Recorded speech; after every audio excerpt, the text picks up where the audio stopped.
Jersey number 28 Tamim Iqbal এই ছবিটা দেখার পর অনেকের মনে হয়তো এমন একটা প্রশ্ন জাগতে পারে যে আবারও কখনো জাতীয় দলে তামিম ইকবালকে খেলতে দেখা যাবে কিনা।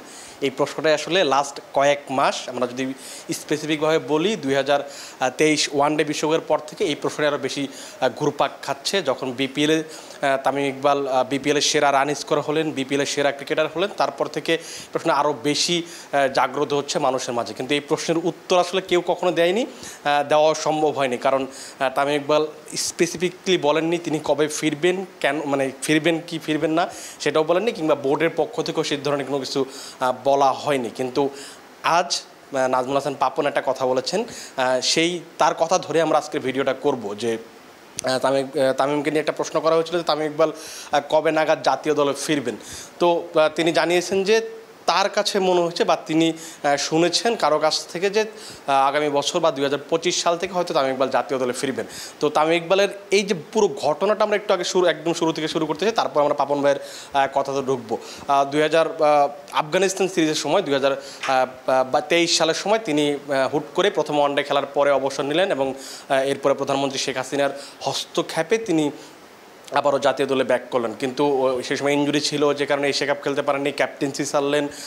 যখন বিশ্বকাপের ঠিক আগে যখন নিউজিল্যান্ডের বিপক্ষে তিনি ফিরলেন, প্রথম ম্যাচটা বৃষ্টির কারণে খেলা হয়নি এবং সেকেন্ড যে ম্যাচটা ছিল সেখানে তিনি 40+ একটা ইনিংস খেলেছিলেন। সেই ইনিংস খেলার পরের ম্যাচে তাকে বিশ্রাম দেওয়া হয়েছিল। বলা হয়েছিল যে যেহেতু বিশ্বকাপের আগে তার চোট থেকে মাত্রই ফিরেছেন, সেই কারণে তাকে আসলে একটু রেস্ট দেওয়া হয়েছে। কিন্তু এই রেস্টটা যে তিনি জাতীয় দল থেকে বাদ পড়বেন সেটা তিনি হয়তো নিশ্চিতভাবে জানতেন না।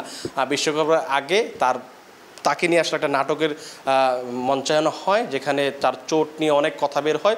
তিনি 5 ম্যাচ খেলতে চান, টপ অর্ডারে খেলতে চান বা সেই কথাগুলো বের হওয়ার পরে তিনি আসলে বিশ্বকাপ যেদিন স্কোয়াড দল ঘোষণা করে বিসিবি, তখন আসলে তিনি নিজেকে সরিয়ে নেয়, কারণে তিনি বিশ্বকাপটা খেলতে পারেননি। এরপরে বাংলাদেশ খেলেছে নিউজিল্যান্ডের বিপক্ষে, ঘরে মারে টেস্ট খেলেছে এবং ওই নিউজিল্যান্ড সফরে গিয়ে ওয়ানডে এবং টি20 খেলেছে। এই দুটোর একটাতেও ছিলেন না, যেখানে শোনা গিয়েছিল যে তিনি হয়তো এখনও পুরোপুরি ফিট না, সে কারণে তিনি তামিম ইকবাল সেই সময় ছিলেন না। কিন্তু এরপরে তিনি ক্রিকেটে ফিরেন, বাংলাদেশ প্রিমিয়ার লিগে ফরচুন বরিশালের হয়ে এবার ক্যাপ্টেন্সি করেছেন, খুব ভালো ব্যাটিং করেছেন, 400 রান করেছেন এবং ফরচুন বরিশালকে তিনি চ্যাম্পিয়ন করেছেন। তিনি যখন চ্যাম্পিয়ন ট্রফি নিয়ে যখন প্রেস কনফারেন্স রুমে ঢুকেছিলেন, তাকে প্রশ্ন করা হয়েছিল তিনি জাতীয় দলের ফেরাটা নিয়ে। তখন তিনি জানিয়েছিলেন যে আমি যদি জাতীয় দলে ফিরতে চাই তাকে আসলে অনেক কিছু ঠিক করতে হবে জাতীয় দলের। সেই ব্যাপারগুলো তিনি স্পেসিফিকলি বলেননি, তিনি একটু ইঙ্গিত দিয়েছিলেন যে অনেক কিছু ব্যাপার আছে যে ব্যাপারগুলো ঠিক হলে তিনি কেবল জাতীয় দলে ফিরবেন। সো তখন একটা বড় আলোচনা ছিল যে তিনি হয়তো প্রথমে জালাল ইউনুস এবং এনায়েত হোসেন সিরাজ তাদের দুজনের সঙ্গে কথা বলবেন, তারপরে নাজমুল হাসান পাপনের সঙ্গে একটা বৈঠক করবেন, তারপর আসলে তার জাতীয় দল নিয়ে তার ভাবনাগুলো শেয়ার করবেন এবং সিদ্ধান্তে উপনীত হবেন। আমরা দেখেছি যে বিপিএলের পরে ডিপিএলের সময়টাতে তামিম ইকবাল দুজনের সাথে কথা বলেছেন, এনায়েত হোসেন সিরাজ এবং জালাল ইউনুসের সঙ্গে। তাদের কাছে তার যে ভাবনা, জাতীয় দল নিয়ে ভাবনা, কিংবা তিনি কি হলে জাতীয় দলে ফিরবেন সেই ব্যাপারগুলো তিনি নিশ্চিত করেছেন এবং জানিয়েছেন। আর তখনই আসলে একটা খবর বেরিয়েছিল, কয়েকটা টেলিভিশন কিংবা পত্রিকা তারা খবর প্রকাশ করেছিল যে তামিম ইকবাল এই বছর আর কোনো ক্রিকেট খেলবেন না। আর কোনো ক্রিকেট বলতে বোঝাচ্ছি যে জাতীয় দলের হয়ে কোনো ক্রিকেট খেলবেন না, তিনি একেবারে 25 সালে ফিরতে চান, এমন একটা খবর বের হয়। 2-3 দিন এইটা নিয়ে আসলে অনেক বেশি আলোচনা সমালোচনা হয়, কিন্তু আসলে এই খবরের ভিত্তিটা আসলে তখন খুঁজে পাওয়া যায়নি। তখন আসলে অনেকেই বলছিলেন যে খবরটা ভিত্তিহীন, কারণ আসলে কেউ আসলে কারো কোড কিংবা কারো সোর্স আসলে উল্লেখ করছিলেন না, এই জন্য আসলে মানুষের বিশ্বাসযোগ্য হয়ে উঠছিল না। সো এই যে তামিম ইকবালকে নিয়ে এই খবরটা বের হওয়ার কয়েক মাস পরে নাজমুল হাসান পাপন কথা বলেছেন। আজকে সাভারে গিয়েছিলেন, যুব ক্রীড়া প্রতিমন্ত্রী হিসেবে একটা প্রোগ্রাম ছিল তার, সেখানেই সাংবাদিকরা তার কাছে জানতে চেয়েছিলেন যে তামিম ইকবাল আসলে পরিস্থিতিটা কী। কারণ যেহেতু জালাল ইউনুসের সঙ্গে কথা বলেছেন, এনায়েত হোসেন সিরাজের সঙ্গে যেহেতু কথা বলে ফেলেছেন, এখন শুধু নাজমুল হাসান পাপনের সঙ্গে কথা বলবেন, তারপরে আসলে সিদ্ধান্তটা জানা যাবে তামিম ইকবাল আবার জাতীয় দলে কখনো ফিরবেন কি ফিরবেন না। এখন এই প্রশ্নটা আসলে কয়েক মাস ধরে যেহেতু ঝুলছে, সো এটা নিয়ে আসলে মানুষ আসলে খুব কি এটাকে কী বলে শব্দটা, যে এটা আসলে ভালো লাগছে না ব্যাপারটা মানুষের কাছে। কারণ সবাই আসলে চাচ্ছিল যে এই ব্যাপারটা নিয়ে আসলে সেটা সুরা হওয়া উচিত, সেই খবরটাই তার কাছে জানতে চাওয়া হয়েছিল পাপনের কাছে, যে পাপন আসলে কতটুকু জানেন বা কী জানেন এই ব্যাপারটা নিয়ে।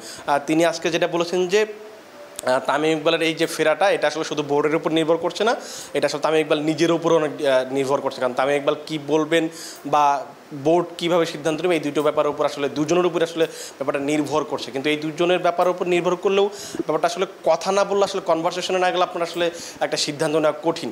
যেহেতু জ্বালানি এবং ওই যে বলছিলাম 2 বোর্ড পরিচালকের সঙ্গে কথা বলে ফেলেছেন, এখন বাকি শুধু নাজমুল হাসান পাপনের সঙ্গে কথা বলবে। তিনি নাজমুল হাসান পাপন জানিয়েছেন যে তার সঙ্গে আসলে খুব দ্রুত হয়তো কথা হবে, কিন্তু শেষ লাইনে তিনি একটা কথা বলেছেন যে আমি যতটুকু শুনেছি সে আগামী বছর থেকে খেলবে। এই যে কয়েক মাস আগে একটা খবর বেরিয়েছিল যে 25 সালে থেকে তামিম ইকবাল জাতীয় দলে খেলবেন, 24 সালে আর কোনো ম্যাচ খেলবেন না, সেই খবরটা কিন্তু আসলে সত্যি হচ্ছে।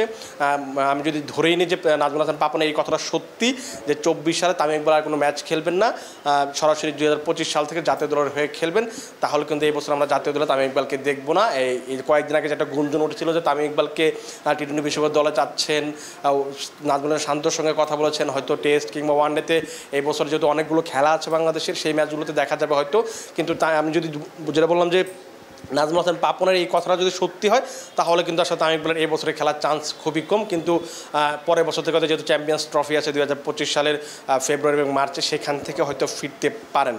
কিন্তু কথা হচ্ছে যে এই ব্যাপারটা নিয়ে কিন্তু আরও সমালোচনা হবে, কারণ আপনি একটা বছর যখন খেলবেন না, এই এক বছরে যখন বাংলাদেশের জাতীয় দলে আরও বেশ কয়েকজনকে সুযোগ দেওয়া হবে, তার জায়গাতে ওপেনিংয়ের এখন যে স্লটটা রয়েছে সেখানে তানজিদ হাসান তামিম আছেন, সৌম্য সরকার কিংবা লিটন দাস আছেন, এই তিনজন আছেন। এই তিনজনকে যাচাই বাছাই করে যখন একটা আপনি প্রিপেয়ার করছেন, প্রস্তুত করছেন পরবর্তী ভবিষ্যতের জন্য, তখন হুট করে যখন তামিম ইকবাল আসলে খেলতে নামবেন, এই ব্যাপারটা নিয়ে কিন্তু আসলে ক্রিকেটারদের মধ্যে একটা অসন্তুষ্টি দেখা যেতে পারে, কিংবা সমর্থকদের মাঝেও কিন্তু একটা ব্যাপার তৈরি হবে। কারণ আপনি একটা বছর ধরে পরিশ্রম করছেন, আপনি কোচদের কথা ভাবুন না কেন যে আপনি ধরুন তানজিদ হাসান তামিমকে হয়তো বাদ পড়তে হতে পারে, কারণ তিনি যদি তরুণ ক্রিকেটার, তাকে বাদ দেওয়াটা আসলে সহজ, একজন সিনিয়র ক্রিকেটার হচ্ছে। এই তানজিদ তামিম ঘরোয়া ক্রিকেটে ভালো খেললেন, বিপিএলে ভালো খেললেন, তিনি নিজেকে রেডি করলেন যেন আগামী 2-3 বছর যেন তিনি জাতীয় দলে খেলতে পারেন বা আরও কয়েক বছর যেন খেলতে পারেন। কিন্তু তিনি এমন একটা সময় যখন সুযোগ পাবেন কিংবা জাতীয় দলে খেলবেন, এমন একটা সময় এসে তামিম ইকবাল যদি উড়ে এসে জুড়ে বসে, তখন কিন্তু এই ব্যাপারগুলো আসলে অনেক বেশি সমালোচনার ব্যাপার তৈরি করবে। এবং এই যে তামিম ইকবালকে নিয়ে যে কন্ট্রোভার্সি সবসময় চলে আসছিল কয়েক মাস ধরে, সেটা কিন্তু আরও বেশি বেড়ে যাবে। এখন দেখা যাক, আমরা আসলে এখনও জানি না, আমরা আসলে এই নাজমুল হাসান পাপনের কথাটাই আপাতত মেনে নিচ্ছি, বা ওই কথা ধরেই বলছি যে 2024 সালে তামিম ইকবাল আর কোনো ক্রিকেট জাতীয় দলের হয়ে আর কোনো ম্যাচ খেলবেন না, এবং সরাসরি 2025 সাল থেকে খেলবেন, সেটা খুব সম্ভবত আইসিসি চ্যাম্পিয়ন্স ট্রফি থেকে। দেখা যাক, চূড়ান্ত সিদ্ধান্ত হয়তো খুব দ্রুতই আসবে। তামিম ইকবাল এবং নাজমুল হাসান পাপনের মধ্যে যদি বৈঠক হয়, সেই বৈঠকের পরে হয়তো আমরা সেই চূড়ান্ত সিদ্ধান্তটা জানতে পারবো। আপাতত সেই বৈঠক হওয়া পর্যন্ত আমাদের অপেক্ষা করতে হবে। আপনারা ভালো থাকবেন, সুস্থ থাকবেন এবং সবসময় ক্রিক ফ্রেন্ডজির সাথেই থাকবেন।